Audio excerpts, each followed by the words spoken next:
Ang ATI po ay lead agency for extension and training ng Department of Agriculture. We make sure na may sapat na competency-based training programs for our farmer leaders, extension workers, ang ating mga learning site operators at mga extension service providers. Sila po kasi ang ating mga partners sa pagsasanay sa ating mga magsasaka at mangingisda. We make this possible sa tulong ng ating mga regional training centers across the country, ang International Training Center for Pig Husbandry, at ang ating mga dibisyon at units din dito sa Central Office. Kaagapay din natin sa pagsasanay ang mahigit 1,700 learning sites for agriculture and extension service provider, kasama na ang regional field offices, mga local government units, farmers, cooperatives and associations, at iba pang private and public institutions. Ang ATI bilang catalyst ng agriculture and fishery extension ay sumusuporta rin sa digitalization ng bansa, particularly sa agriculture. Naniniwala kami na sa pamamagitan nito, mas maraming oportunidad ang ating mga magsasaka at mangingisda para mapataas ang kanilang ani at kita at mapababa rin ang kanilang mga gastusin sa kanilang produksyon. Naniniwala rin ang Agricultural Training Institute sa papel ng mga kabataan bilang mga makabagong magsasaka, mangingisda at agri-entrepreneurs. In partnership with the private and public organizations, may mga programa rin tayo para sa educational assistance at scholarships. May internship programs din sa loob at labas ng bansa. May mga offer din ang Agricultural Training Institute na grants para sa mga extension workers, and we are pushing for the accreditation in terms of granting continuing professional development ng ating mga agricultural extension workers or CPD points with the Professional Regulatory Commission. As ATI geared towards a competitive and prosperous agriculture and fishery sector, we continue our thrust on innovation and collaboration para maging mas maunlad ang ating mga magsasaka at mangingisda.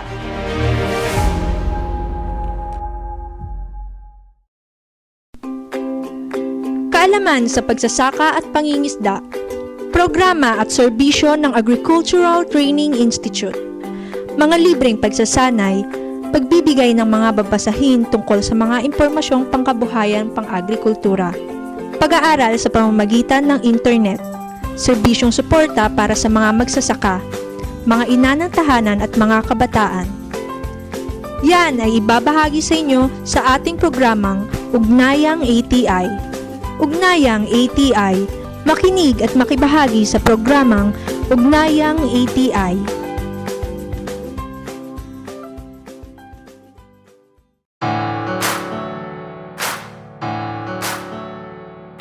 Isang manigong at mapagpalang bagong taon kay ATI. Kayo po ay nakikinig sa programang Ugnayang ATI. Hatid ng Agricultural Training Institute Regional Training Center 2, Capacity Builder Knowledge Bank at catalyst sa ilalim ng Department of Agriculture. Kami po ang inyong makakasama ngayong araw na to. Ako po si Jolina Sanchez. At ako naman si JR Batad. At muli isang manigo at mapagpalang bagong taon kay ATI. Naway maging masagana, ligtas at puno ng pag-asa ang taong 2026 para sa mga magsasaka, mangingisda at buong sektor ng agrikultura at lahat na rin ng ating taga-subaybay dito sa ating programang Ugnayang ATI. Tama ka dyan, partner. Bagong taon, bagong lakas at panibagong kaalaman na kahatid ng Ugnayang ATI para sa ating mga kaagrikultura. At sana po ay kasama po ninyo kami habang kayo po ay nasa bukid, palaisdaan, or kahit saan mang panig po ng rehiyon, dos. Magandang araw rin po sa ating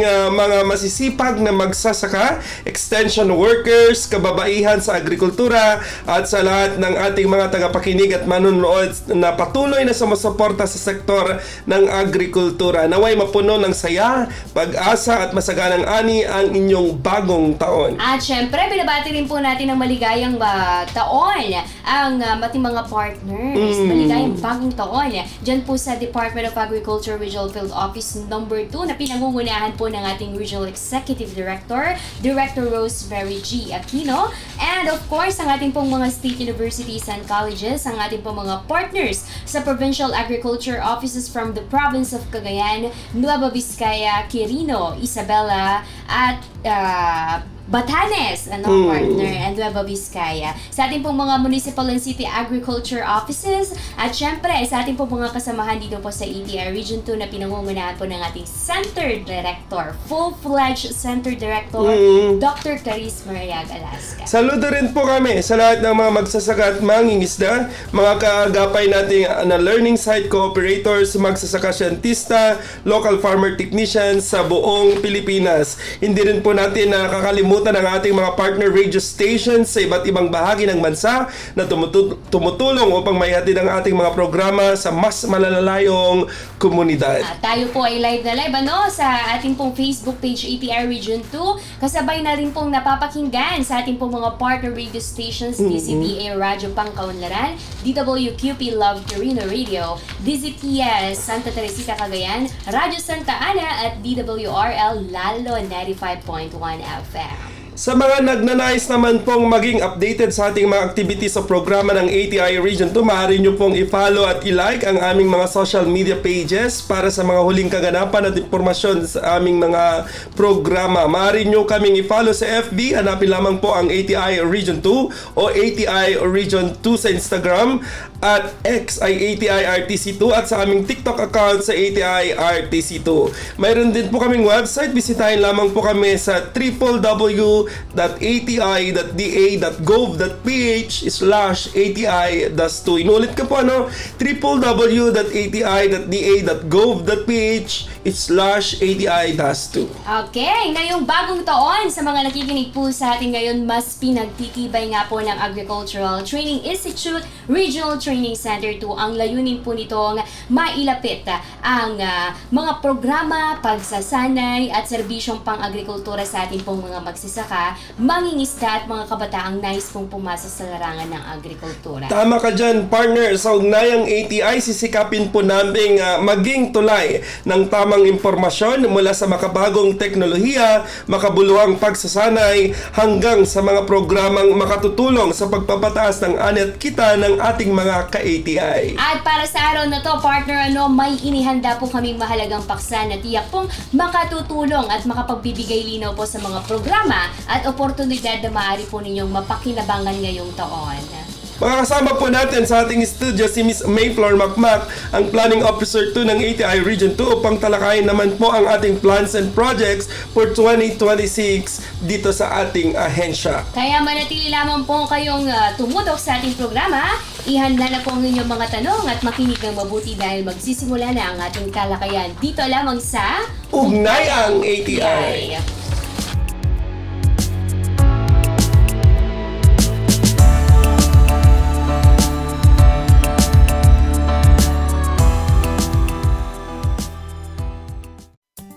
Masagana, matatag at progresibong industriya.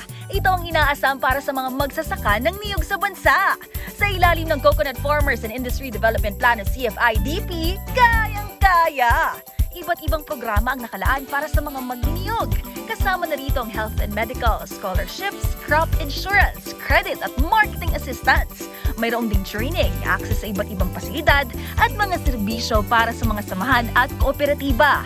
Magtungo lang sa pinakamalapit na opisina ng Philippine Coconut Authority sa inyong lugar upang magpatala sa National Coconut Farmers Registry System o NCFRS. Sabay-sabay tayong umasenso sa pagniniyog. Maging masagana, matatag at progresibo. Kasama ang Department of Agriculture, Agricultural Training Institute, Philippine Coconut Authority at ang CFIDP. Bilang magsasaka, marami tayong magagawa para lalong mapalago ang ating mga tanim, lalo na ngayong pabago-bago ang panahon. Tama ka dyan, Maring Sonia. Isa na rito ang pagsangguni sa Farmers Contact Center. Sa numerong 0920-946-2474, malalaman natin kung ano ang mga dapat nating gawin. Gaya ng wastong pag-aalaga sa ating mga gulayan, mga dagdag na pagkakakitaan sa bukid, tamang pagpapalaki at pagpaparami ng mga hayop, at iba pang teknolohiya para makatipid sa farm inputs. Kaya, text na! Para magkaroon ng kaagapay sa agrikultura, mag-text o tumawag sa 0920-946-2474 o bumisita sa www.e-extension.gov.ph/e-learning.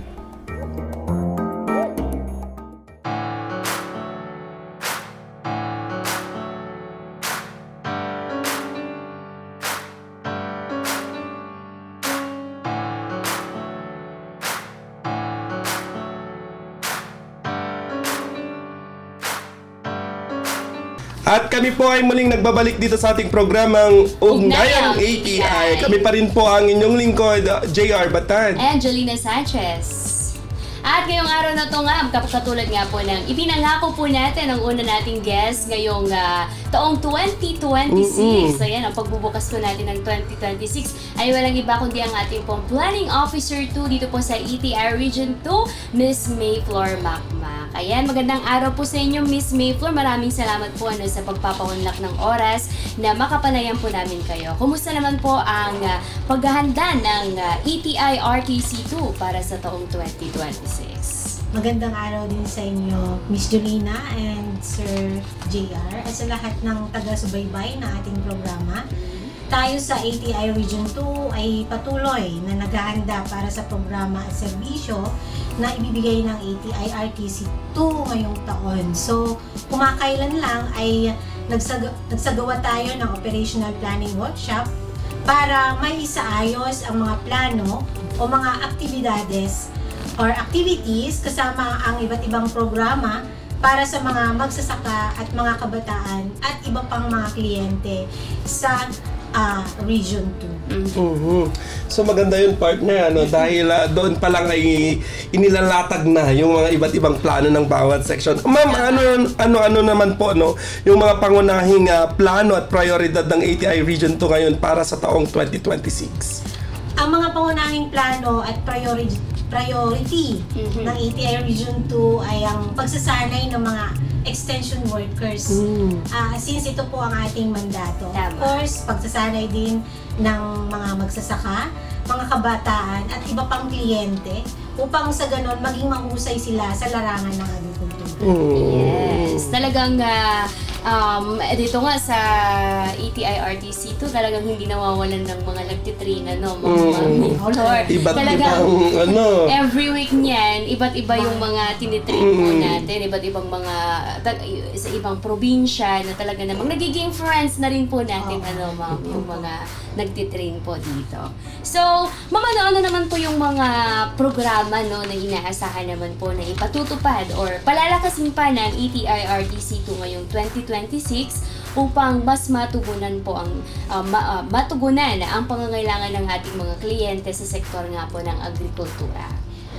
Kagaya po ng sinabi ko kanina, Miss Jolina, na ang mandato po ng ATI ay ang pagsasanay at pagbibigay edukasyon sa mga magsasaka, kabataan, at iba pang kliyente natin. So, unang-una po dyan, ito nga, yung pagsasanay nila. So, ang mga programang ito ay para mapahusay ang kanilang kaalaman at kasanayan sa agrikultura.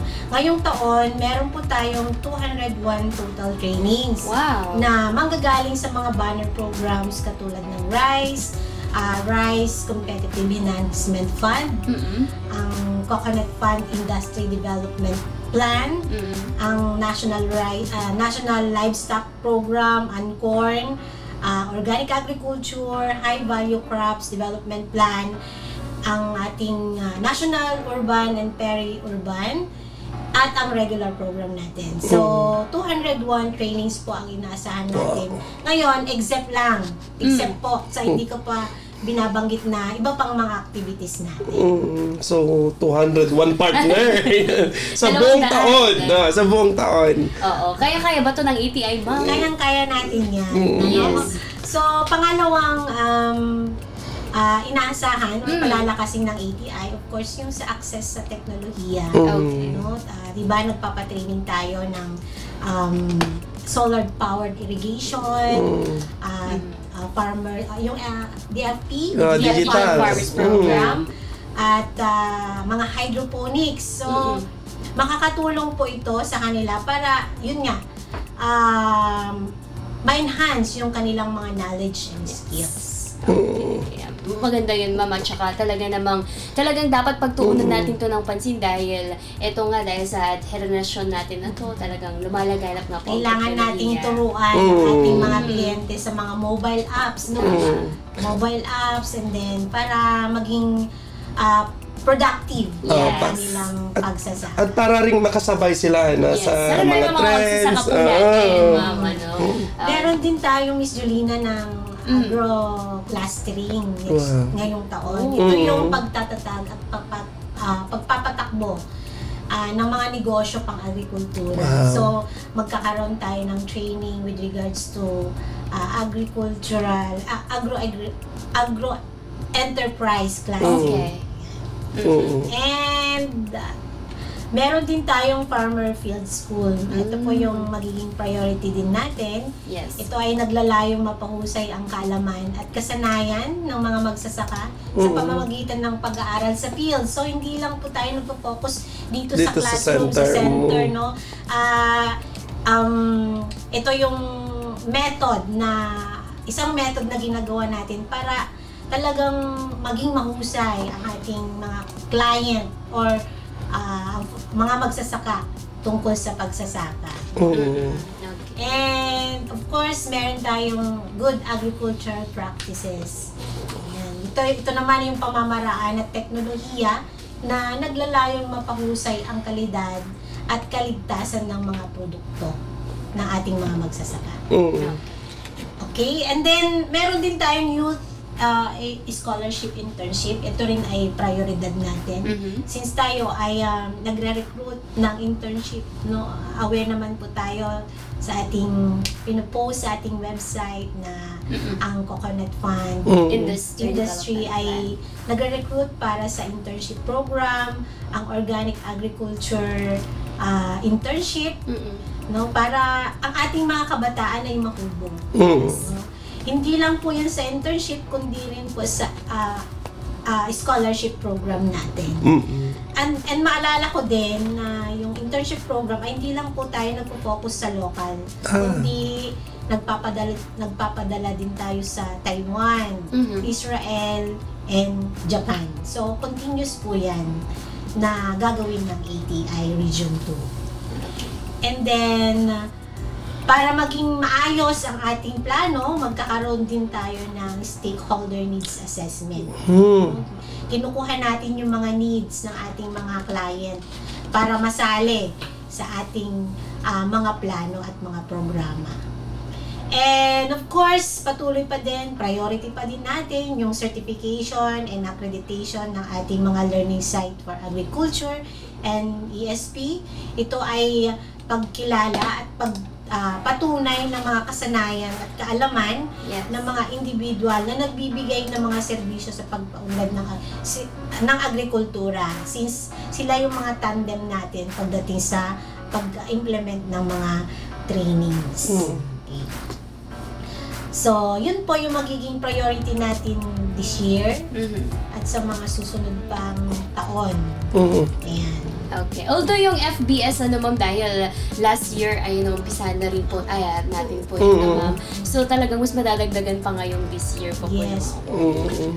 At masaya to, ma'am, kasi tawag dito, mas madaming matututo na mga magsasaka. At syempre, yung mga extension workers po natin, patungkol nga po sa FBS, yung farmer business.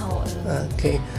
Okay. Ma'am, bati naman po no, sa mga isinagawang planning and assessment. Ano po yung karaniwan na inaasahan po ng ating mga magsasaka, mangingisda, extension workers, at iba pang mga kliyente po ng ATI sa mga programa at serbisyo ng ating ahensya ngayong 2026? Ang mga magsasaka, extension workers at iba pang kliyente ng ATI Region 2 ay inaasahang makatanggap ng mga programa at serbisyo na makakatulong sa pagpapalangan or pag-enhance ng kanilang kaalaman, kasanayan at kita. Gaya po ng nabanggit ko kanina, tayo ay sasanayin natin sila no, through trainings, no? And then of course tutulungan natin sila na ma-access yung kanilang product sa merkado, since yun nga tinuturo natin dun sa FBS, no? Yun po yung mga karaniwang inaasahan ng mga farmers na ating mga main clients sa ATI. So, and we hope na talagang yung hindi lang yung ma'am, kasi marami ding mga hindi talaga nakakaalam ng mga programa po natin. Sana yung mga nasa liblib or kahit malalayo pang lugar ay makaabot ng mga programa po natin. Para talagang mas damdam po natin yung talagang pagbabago, yung mga programa na pinatutupad po ng ating ng gobyerno. Okay. So, ma'am, marami pa po tayong pag-uusapan dito po sa ating programa, and sa mga nakikinig po sa nanonood po sa ating Facebook Live and as well as sa mga partner radio stations po natin, manatili po kayong tumutok dahil kami po ay magbabalik dito lamang sa Ugnayang ATI. Kung ikaw ay magsasaka ng niyog, maraming paraan para maging masagana, matatag at progresibo ang iyong negosyo. Gumamit ng rehistradong hybrid coconut seedlings at mag-intercrop ng kape o kakao sa sakahan. Pwede ring magkaroon ng manukan, kambingan, bakahan o babuyan sa iyong niyugan. Alamin lang ang iba't ibang produkto na pwedeng gawin gamit ang niyog. Lahat ng ito posible sa ilalim ng Coconut Farmers and Industry Development Plan o CFI-DP.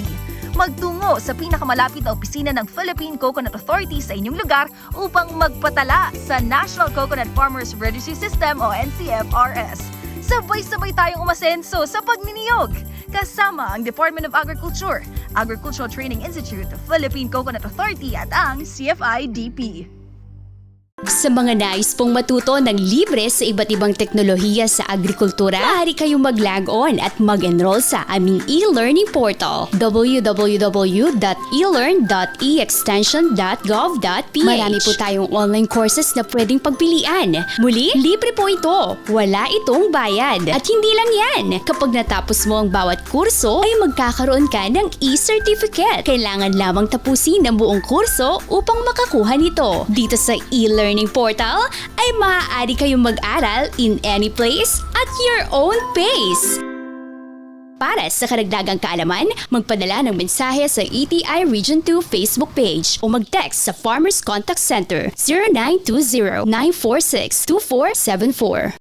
Ang African swine fever ay lubhang nakakahawa at nakamamatay sa mga baboy. Malaki ang epekto nito sa food safety at ekonomiya. Kaya't habang wala pang aprobadong bakuna o gamot, mag-report agad sa lokal na pamahalaan kung magkasakit ang alagang baboy. Bisitahin ang Bantay ASF sa Barangay Facebook page para sa karagdagang impormasyon. Let's be aware, be secure, be ASF free.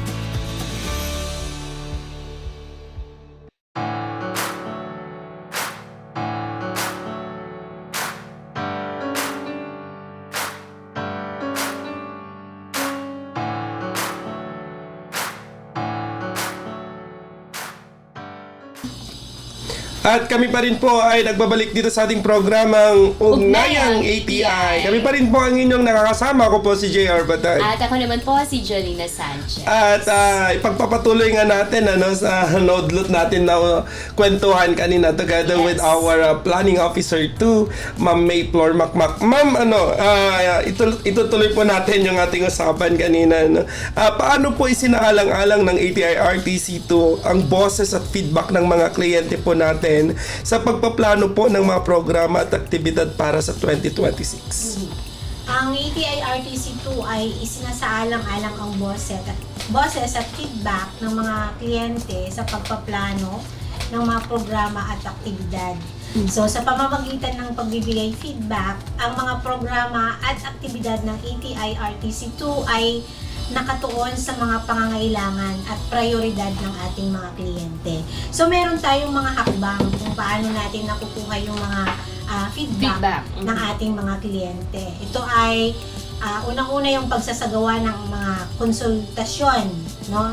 At pag-uusap sa mga kliyente upang malaman natin ang kanilang mga pangangailangan.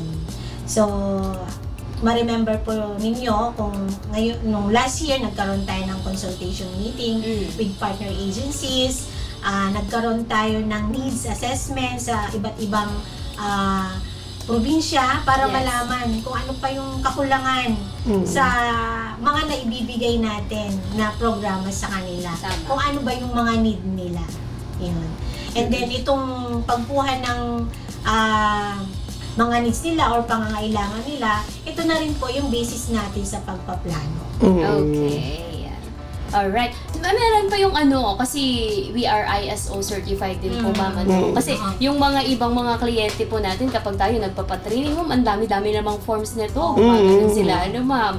Minsan, in-explain po namin na yun yung paraan po natin ng feedbacking po na ma'am. Meron tayong mga evaluation din, yung training, pagkatapos ng training natin, ina-assure natin na fill upan yung mga forms na yon. Yes. Para yun din, makapture natin kung ano yung naging pagkukulang natin during the activity. Tama. Okay. Kasi dito ATI talagang gusto natin, partner, na di kalidad yung serbisyo na maibibigay natin sa ating mga farmer. Oo, kahit isang araw ka lang na dito, pumunta dito. Siyempre, meron kaming feedback form para malaman po namin kung ano po yung mga kinakailangan pa namin i-improve sa aming pong mga programs and activities. Pero parang lahat naman ng nag-training dito gustong bumalik. Tama. Ibig sabihin nagustuhan nila ang aming servisyo. So yun yung mga hindi pa nakatry, baka gusto nyo. Yeah. Sa mga nakikinig po sa atin, sa mga curious kung ano nga ba ang ETI, pwede nyo po kaming bisitahin dito po kasi sa minsan Malasi. partner, may mga nagtatanong sa ating Facebook, sa ating Messenger na parang ginagawa tayong talagang yung DA photo, yung ganito. Bakit wala pa kaming natatanggap na mga pera na ganito? Voucher, yung voucher, mga ganun. So, siguro, minsan ay bumisita rin po kayo dito sa amin. Yes, para malaman po ninyo na hindi po kami yung nagdi-distribute ng mga fertilizer. Fertilizer. Kami po ang training capacity ng Department of Agriculture. Okay. So, ma'am, ano naman po yung meron po ba tayong mga bagong estratehiya or inobasyon na isinusulong nga po ng ATI Region 2 ngayong 2026, lalo na sa larangan nga po ng digital agriculture, climate smart agriculture, at agri-entrepreneurship? Ang ating opisina ay may mga ilang estratehiya at inobasyon na isunusulong ngayong 2026, lalo na sa larangan ng digital agriculture, climate smart agriculture, at agri-entrepreneurship. At ilan sa mga ito ay yung paggandak natin ng Digital Farmers Program. Yes. Ito yung pagsasanay para sa magsasaka upang matuto sila ng mga digital na kasanayan at teknolohiya sa pagsasaka. Pangalawa, meron tayong Basic Agriculture Extension course. Ito ay nasimulan na natin last year.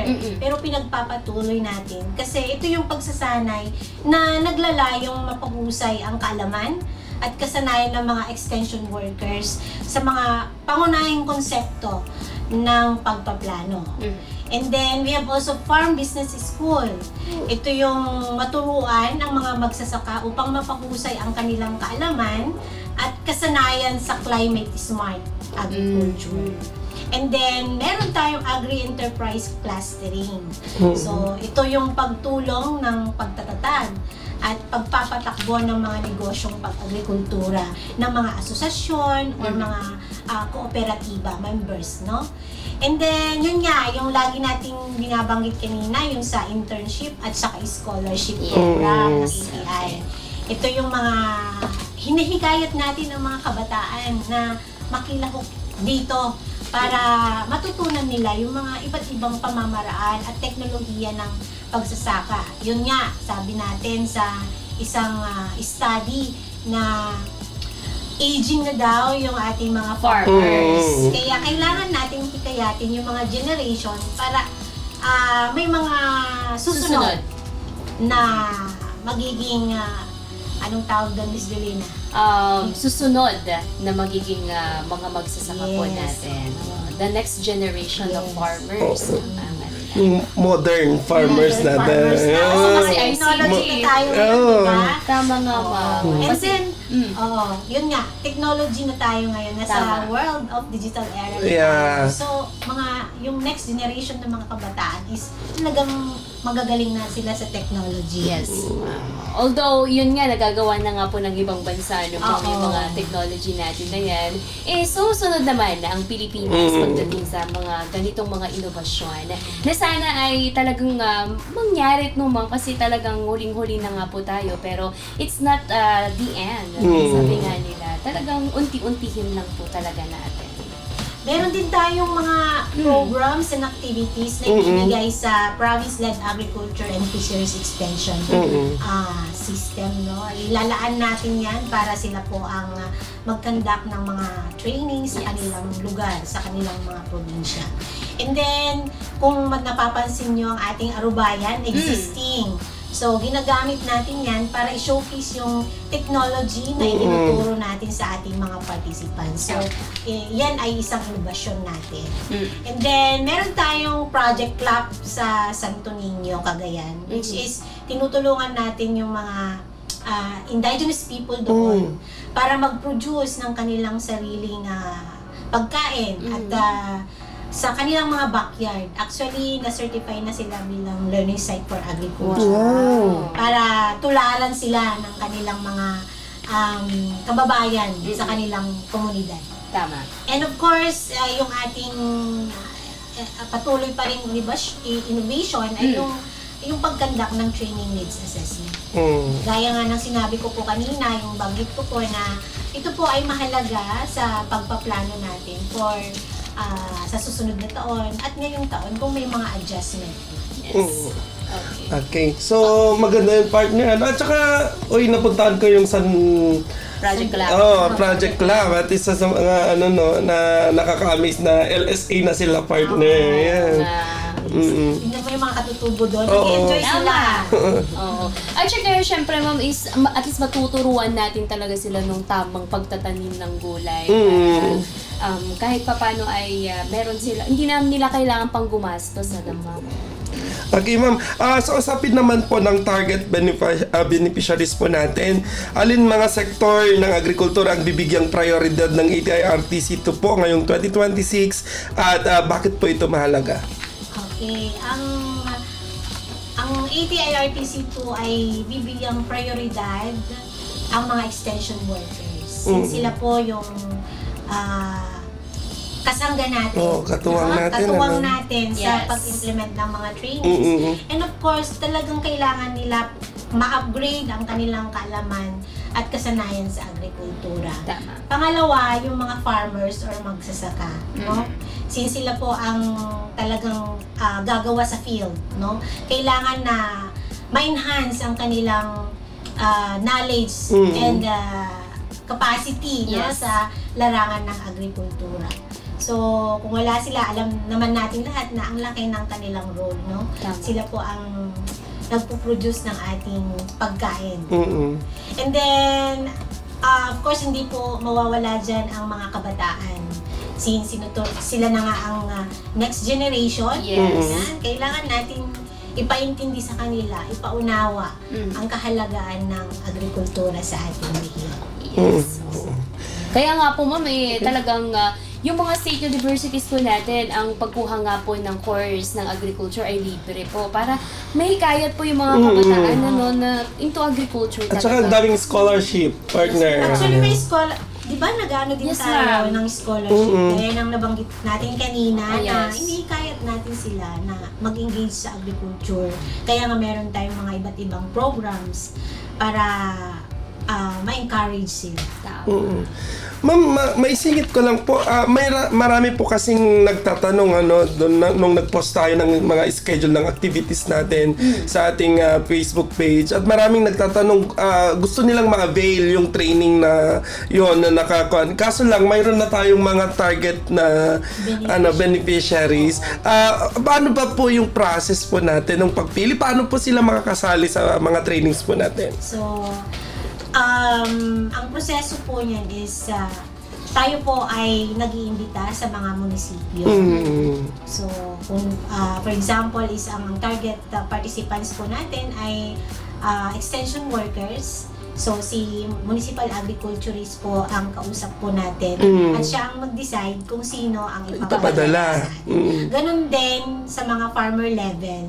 Kung tayo po ay nag-target ng mga farmer leaders, dadaan sa munisipyo through sa mayor and kay municipal agriculturist. No? Sila po ang talagang kausap natin din. At sila po ang magde-decide kung sino po ang mag-a-attend ng training.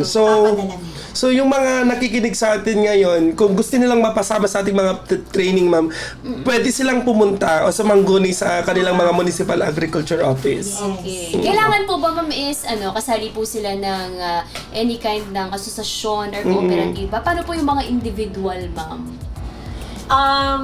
Di ba nagkakandak naman tayo ng farmer field school? Siguro, doon sila papasok, yung mga individual.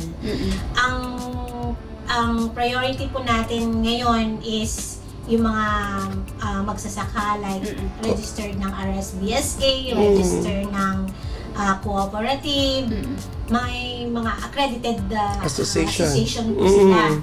Since yan na po ang ating mandato. Lahat po ng support, benefit, dadaan po kasi sa isang asosasyon o sa kooperatiba. Kaya most likely ang ating target participants ay mga membro ng asosasyon. Tama po yun. Kaya hinihikayat rin po na magkano lang naman po yung pagpamamembro ng isang asosasyon o kooperatiba, no? Kung gusto nyo pong maging member. Kasi yung kung meron po kayong mga nakikita, yung mga nakakakuha ng mga project ng mechanization, yun po ay hindi para sa isang individual lamang, kundi para sa isang asosasyon. O kaya, kami nag-ibit ma'am, mayroong nakakuha ng repair. Bakit daw siya lang yung hindi sumali sa hindi membro itong isa, so hindi niya alam kung ano yung programang ito, ma'am. So ganun po yung proseso po natin. Hindi po nagbibigay ang government ng mga any projects for individual, kundi para sa asosasyon or mga kooperatiba. Kung gusto nilang sumali, makipag-ugnayan sila sa kanilang mga munisipyo. Tama yan. Opo. Para magkaintindihan tayo kasi marami talaga yung mga so meron pa rin yung mga nagrereklamo na bakit ganyan, ganito, maganon na sila, ma'am. So hindi kailangan lang siguro ng konting orientation sa mga tama yan. Kaya kapag merong mga pinapatawag yung munisipyo ng mga meeting, sana naman po ipuntahan po sila. Kasi ini-explain naman nila kung paano yung proseso. Kasi may mga chance na din or time na din ngayon na pumupunta mismo yung Municipal Agriculture Office sa mga barangay para magkadak ng meeting, yung mga serbisyo na kanilang ginagawa sa mga responsibilidad nila. So, mabuti po na sa barangay pa lang po natin ay matuto na po tayong umattend sa mga meeting. Oo, para hindi nyo sinasabing pinipili lamang yung mga binibigyan, no? Dahil para po sa lahat, basta maging miyembro lamang po kayo sa asosasyon.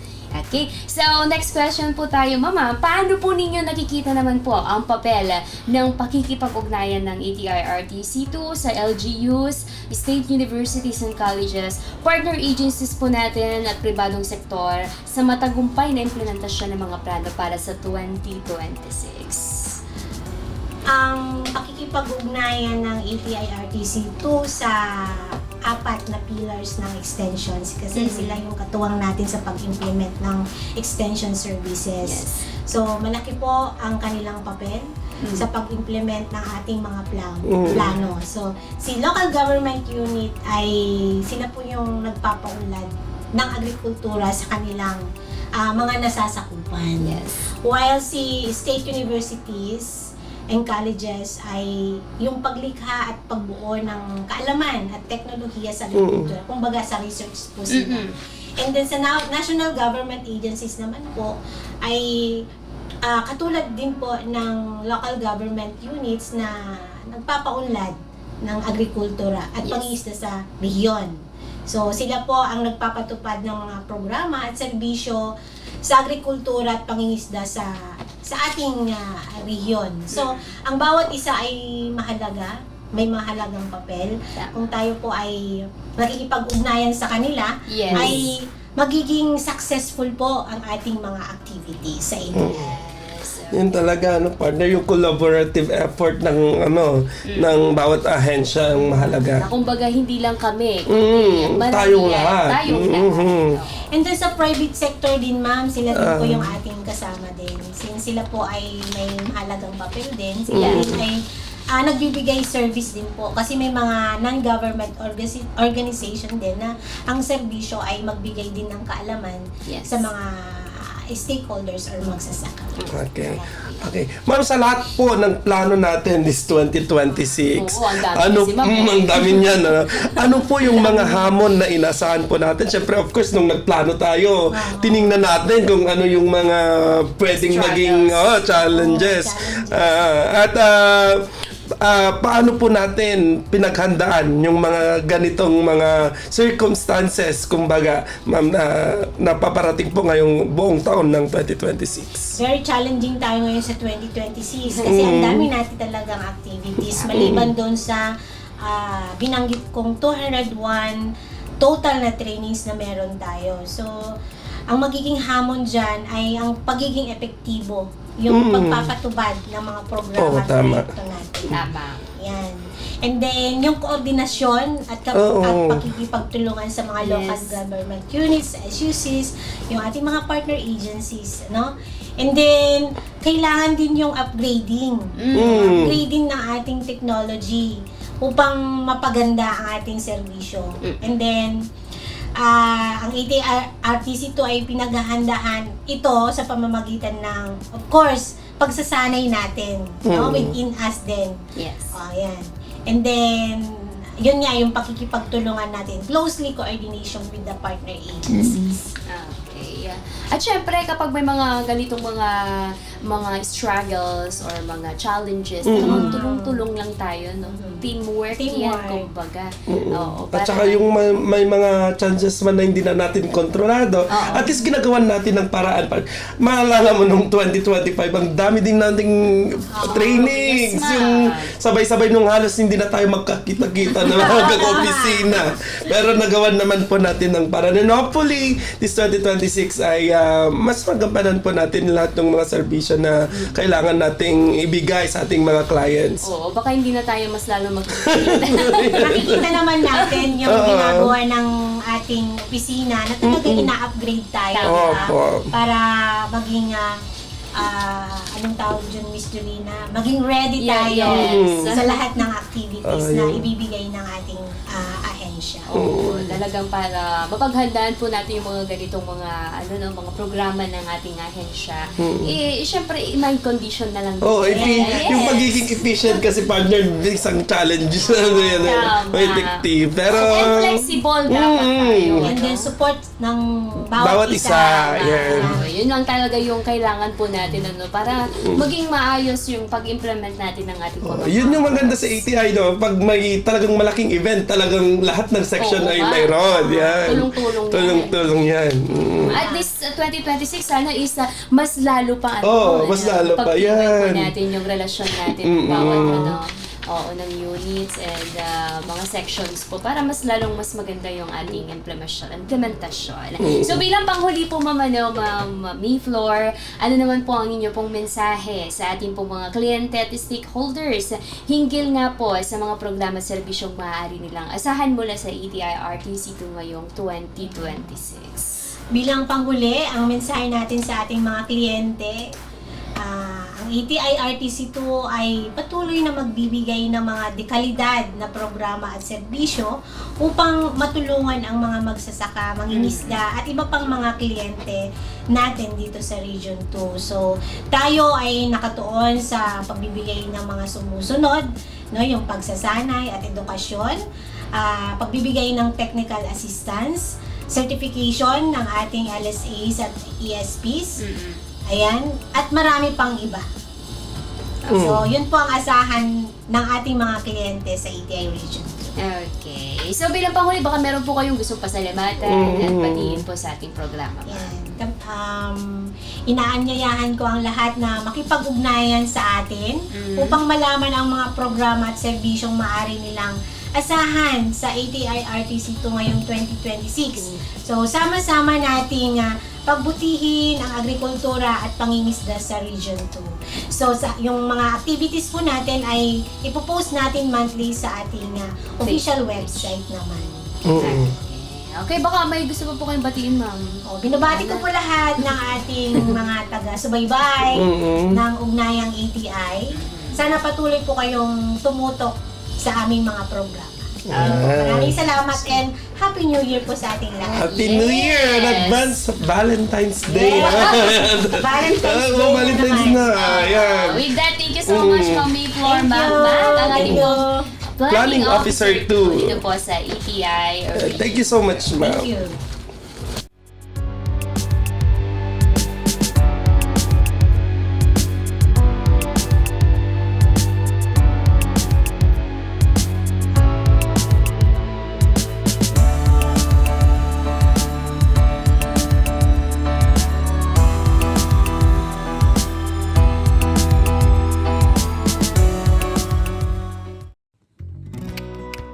Hindi ko na alam ang gagawin ko.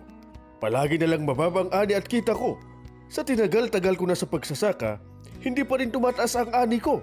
Mabuti ba itong si Berto? Panalong panalo. Ano bang sekreto mo? Nako ka Efren, matagal ko na kasing sinasabi sa'yo na mag-attend ka ng mga trainings. Aba hindi ko kasi maiwan ang aking bukirin. Yan ang sinasabi ko sa'yo ka Efren. Ano lang ba naman yung ilang araw na ilalaan mo para matuto? Saan ba yung training na yan? Sa ATI ka Efren. Sa ATI? Oo ka Efren. Sa Agricultural Training Institute, isang ahensya ng DA o Department of Agriculture upang maipaabot ang tulong para sa ating mga magsasaka. Maaari kang mag-training sa kanilang mga learning sites na naging farm schools ng RCEF o Rice Competitiveness Enhancement Fund. Masaganang ani, mataas na kita, yan ang aking napatunayan sa aking pagpapalay. Sa tulong ng Rice Extension Services Program ng RCEF, mas lalong nadagdagan ang aking kaalaman sa pagsasaka. Dahil rehistrado ako sa Registry System ng Basic Sectors in Agriculture o RSBSA, ay mas napadali ang pag-avail ko ng mga trainings. Malaking tulong pala talaga ang training sa tamang pamamaraan ng pagsasaka. Saan nga ba sila pwedeng kontakin? Para sa karagdagang impormasyon tungkol sa Rice Competitiveness Enhancement Fund o RCEF, makipag-ugnayan sa Agricultural Training Institute, Regional Training Center 2, Malasin, San Mateo, Isabela o mag-text o tumawag sa Farmers Contact Center 0920-9462-474.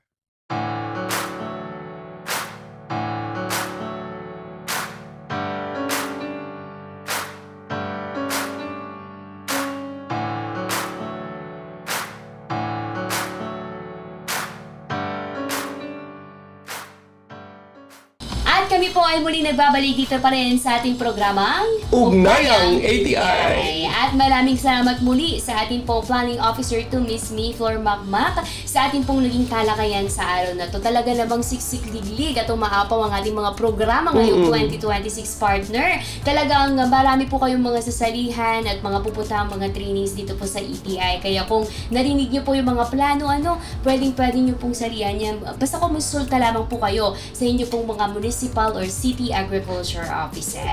So sa lahat po ng mga gustong maka-avail, yun po yung tama po natin gawin. Pumunta po kayo sa kanyang mga Municipal Agriculture Office. At mayroon din po kami, kung sakali man po na nagkakaroon tayo ng additional na packs na sa ating mga trainings, ay binibahagi naman po natin yan sa kanila. And of course, sa ating mga posting po. Tama. And of course, partner, talagang itong madami tayong mga programa na hindi lamang po sa ATI, kundi sa mga iba't ibang mga ahensya pa po ng gobyerno. Lalong-lalo na, sa mga branch po ng DA.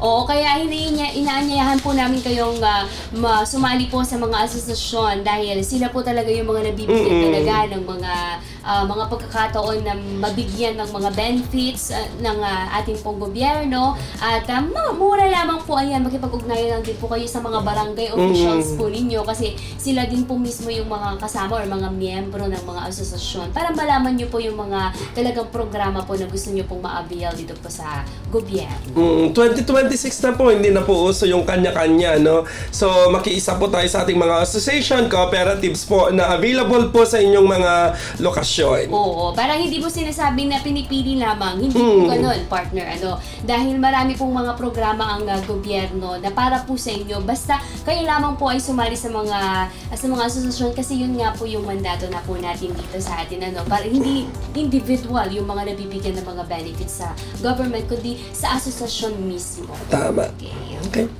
Kaya naman, kung kayo po ay interesado sa mga programang inaalok ng aming ahensya, maaari po kayong makipag-ugnayan sa amin sa mga sumusunod na paraan. Mag-text sa aming cellphone number ang 0949-889-6315. Inulit ko po,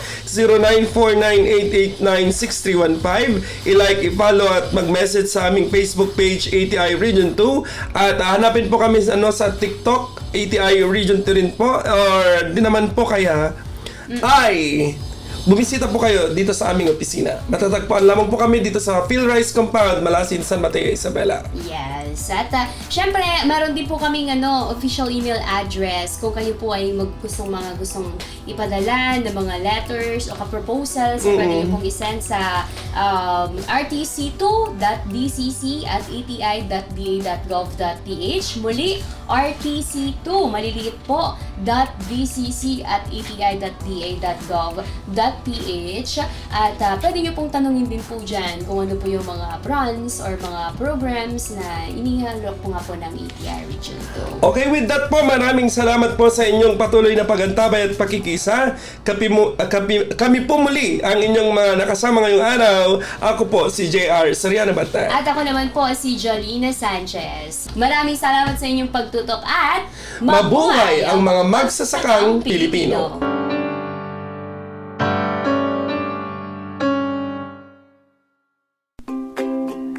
Kaalaman sa pagsasaka at pangingisda, programa at serbisyo ng Agricultural Training Institute, mga libreng pagsasanay, pagbibigay ng mga babasahin tungkol sa mga impormasyong pangkabuhayan pang-agrikultura, pag-aaral sa pamamagitan ng internet, serbisyong suporta para sa mga magsasaka, mga ina ng tahanan at mga kabataan. Yan ay ibabahagi sa inyo sa ating programang Ugnayang ATI. Ugnayang ATI, makinig at makibahagi sa programang Ugnayang ATI. The African swine fever ket alistunga guaras ken mangitunda iti papatay dagiti taraken ababot. Ngem dakkel ti epekto na iti food safety ken ekonomiya. Isu nga ginggana nga wan pay tinaprubaran a bakuna wenno agas report nga insigida iti lokal a gobyerno no adda ag sakit wenno matay kadigiti taraken ababot. Bisitaen ti Bantay ASF ti barangay Facebook page para kadigiti at adupay nga impormasyon. Let's be aware, be secure, be ASF free. Isang paalala mula sa Bureau of Animal Industry. Hindi ko na alam ang gagawin ko. Palagi na lang mababang ani at kita ko. Sa tinagal-tagal ko na sa pagsasaka, hindi pa rin tumataas ang ani ko. Mabuti ba itong si Berto? Panalong-panalo. Ano bang sekreto mo? Nako ka Efren, matagal ko na kasing sinasabi sa'yo na mag-attend ka ng mga trainings. Aba hindi ko kasi maiwan ang aking bukirin. Yan ang sinasabi ko sa'yo ka Efren. Ano lang ba naman yung ilang araw na ilalaan mo para matuto? Saan ba yung training na yan? Sa ATI ka Efren. Sa ATI? Oo ka, Efren! Sa Agricultural Training Institute, isang ahensya ng DA o Department of Agriculture upang maipaabot ang tulong para sa ating mga magsasaka. Maaari kang mag-training sa kanilang mga learning sites na naging farm schools ng RCEF o Rice Competitiveness Enhancement Fund. Masaganang ani, mataas na kita, yan ang aking napatunayan sa aking pagpapalay. Sa tulong ng Rice Extension Services Program ng RCEF, mas lalong nadagdagan ang aking kaalaman sa pagsasaka. Dahil rehistrado ako sa Registry System ng Basic Sectors in Agriculture o RSBSA, ay mas napadali ang pag-avail ko ng mga trainings. Malaking tulong pala talaga ang training sa tamang pamamaraan ng pagsasaka. Saan nga ba sila pwedeng kontakin? Para sa karagdagang impormasyon tungkol sa Rice Competitiveness Enhancement Fund o RCEF, makipag-ugnayan sa Agricultural Training Institute, Regional Training Center 2, Malasin, San Mateo, Isabela o mag-text o tumawag sa Farmers Contact Center 0920-9462-474. Paghahatid ng impormasyon at teknolohiya sa pamamagitan ng pagsasanay, pagbibigay ng mga babasahin o video, pag-aaral sa pamamagitan ng kursong pang-agrikultura sa internet, pagbibigay ng suporta sa paggawa ng learning site, scholarship, suportang pangkabuhayan. Ilang lamang yan sa serbisyong inihahatid ng Agriculture Training Institute, Regional Training Center, Region 2. Agricultural Training Institute, Regional Training Center Region 2, nagsisilbing bisig ng kagawaran ng pagsasaka sa pagsasanay at extension sa ating mga extension workers, magsasaka, kababaihan at mga kabataan. Para sa karagdagang impormasyon, makipag-ugnayan lamang sa aming opisina sa Malasin, San Mateo at Isabela State University Compound, Garita, Cabagan, Isabela. Isang paalala mula sa Agriculture Training Institute, Regional Training Center Region 2 at ng himpilang ito. Malaki ang epekto nito sa food safety at ekonomiya. Kaya't habang wala pang aprobadong bakuna o gamot, mag-report agad sa lokal na pamahalaan kung magkasakit ang alagang baboy. Bisitahin ang Bantay ASF sa Barangay Facebook page para sa karagdagang impormasyon. Let's be aware, be secure, be ASF free.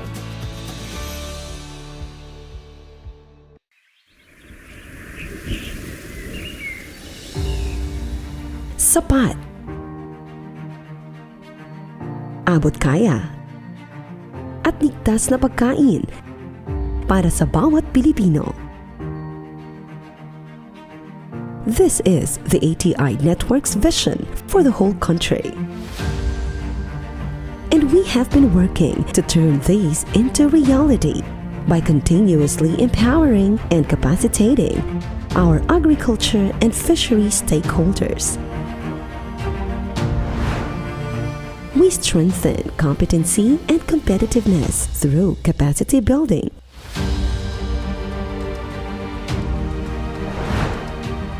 We model technologies and promote the best agriculture and fishery extension practices and innovations.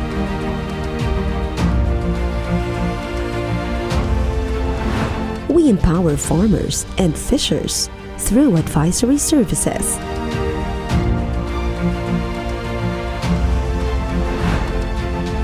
We enhance extension knowledge products and services.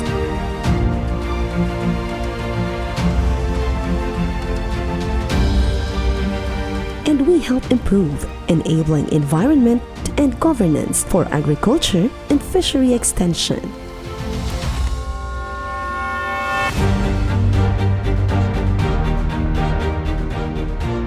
Kami ang Agricultural Training Institute.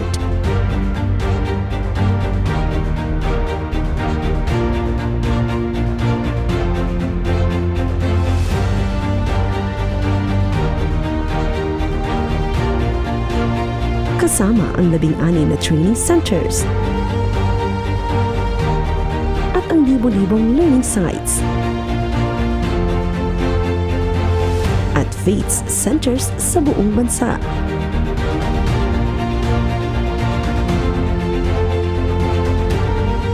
We promote excellent extension services for a sustainable agriculture and fishery development.